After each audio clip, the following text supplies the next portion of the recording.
పశ్చిమ బెంగాల్‌లో BJP election కమిషన్‌తో కలిసి 100 సీట్లను దొంగతనం చేసింది అని జాతీయ వ్యాప్తంగా ఒక చర్చ అయితే జరుగుతూ ఉంది. ఈ చర్చలో రాహుల్ గాంధీ గారు కూడా పార్టిసిపేట్ చేస్తూ ఒక ట్వీట్ చేశారు. 100 సీట్లు దొంగతనం చేసింది అని చెప్పి ఏమో రాబోయే రోజుల్లో ఆధారాలు బయట పెడతారేమో. అండ్ ఇదే సందర్భంలో రాహుల్ గాంధీ తన ట్వీట్‌లో ఇంతకు ముందు కూడా మహారాష్ట్ర, హర్యానా, మధ్యప్రదేశ్ మరికొన్ని రాష్ట్రాల్లో బీజేపీ కూటమి ఈ విధంగానే స్టోలెన్ అంటే సీట్లను దొంగతనం చేశారు అని చెప్పి రాహుల్ గాంధీ ట్వీట్.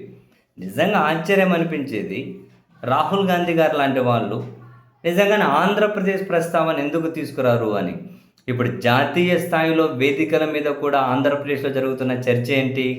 సాయంత్రం 6 తర్వాత ఆంధ్రప్రదేశ్లో 52 లక్షల మంది ఓట్లు వేశారు అని ఎలక్షన్ కమిషన్ వాళ్ళ అఫీషియల్ లెక్కల ప్రకారమే కనిపిస్తూ ఉన్నప్పుడు, రాత్రి 11:45 తర్వాత నిమిషానికి 3 చొప్పున 18 లక్షల మంది ఆంధ్రప్రదేశ్లో క్యూ లైన్లలో నిలబడి ఓట్లు వేశారు అని చెప్పి ఆ ఆధారాలు కనిపిస్తూ ఉన్నప్పుడు, దీని మీద ప్రజాస్వామ్యం మీద గొంతెత్తే కొందరు మేధావులు ఢిల్లీ నుంచి గల్లీ వరకు అరుస్తూ ఉంటే, మరి ఒక ప్రతిపక్ష నాయకుడిగా దేశంలో రాహుల్ గాంధీ గారు ఈ అంశాన్ని ఎందుకు లేవనెత్తరు అన్నది $1 మిలియన్ ప్రశ్నే.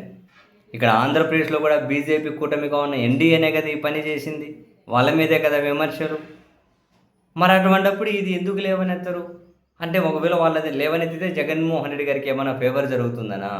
అంటే ఇక్కడ మీరు వ్యక్తుల ఫేవర్ గురించి ఆలోచిస్తూ ఉన్నారా? లేకపోతే ఓవరాల్గా దొంగతనానికి గురవుతున్న ప్రజాస్వామ్యం, దొంగతనానికి గురవుతున్న ఓట్ల గురించి ఆలోచిస్తున్నారా అన్నది కూడా రాహుల్ గాంధీ గారు ముందు ఒక క్లారిటీ తెచ్చుకోవాలి. ఎలక్షన్ కమిషన్ గురించి చాలాసార్లు చాలా ఆధారాలతో విమర్శలు చేశారు, మనం కానీ అప్రిసియేట్ చేశాం. ఇప్పుడు తాజాగా కూడా కొన్ని రాష్ట్రాలను ప్రస్తావిస్తూ మరి సీట్ల దొంగతనం చేశారు అన్నప్పుడు, మరి ఆంధ్రప్రదేశ్లో జరుగుతున్న ఇంత పెద్ద చర్చ ఏదైతే ఉందో దాని గురించి ఎందుకు మాట్లాడరు? దాన్ని ఎందుకు పరిగణలోకి తీసుకోరు? ఆంధ్రప్రదేశ్ని ఎందుకు పాయింట్అవుట్ చేయరు? ఈ ఓట్లు రాత్రి 6 తర్వాత 52 లక్షల మంది ఎవరు ఓట్లు వేశారో ఆ లిస్టు రిలీజ్ చేయాలని చెప్పి ఎందుకు అడగరు రాహుల్ గాంధీ గారు?